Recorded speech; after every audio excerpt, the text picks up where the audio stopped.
தண்டாயுதபாணி கோயிலில் கூட்டம் அலைமோதுவதால் 3 மணி நேரம் காத்திருந்து பக்தர்கள் தரிசனம் செய்து வருகின்றனர். கூடுதல் விவரங்களை நம்முடைய செய்தியாளர் அங்குபாபுவிடம் கேட்கலாம். அங்குபாபு, அங்கு கூட்டம் அதிகரிக்கிறதுக்கான காரணம் என்ன? கட்டுப்படுத்த என்ன திட்டம் வைத்திருக்கிறார்கள்? பழனி கோயிலில் நேற்றை போலவே இன்றும் பக்தர்கள் கூட்டம் கட்டிக்கடங்காமல் உள்ளது.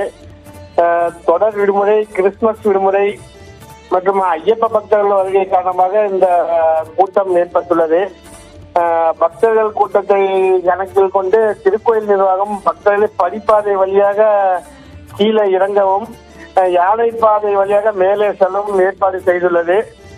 அதே போல விஞ்ச் மற்றும் ரோப்கார் நிலையங்களில் வயதானவர்கள், குழந்தைகள் உள்ள பெரியவர்களுக்கு முன்னுரிமை கொடுத்து மேலே அனுப்பப்பட்டு வருகின்றனர். கிரிவீதியில் பக்தர்கள் கூட்டம் மிக அதிகமாக உள்ளது.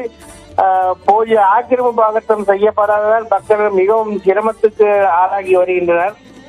மலைக்கோயிலில் கட்டண தரிசனம், இலவச தரிசனம் என அனைத்து பகுதியிலும் பக்தர்கள் கூட்டம் அதிகமாக உள்ளதால் பல பக்தர்களும் எந்த பாதையில் செல்வது என தெரியாமல் திண்டாடி வருகின்றனர். விவரங்களுக்கு நன்றி அங்குபாபு.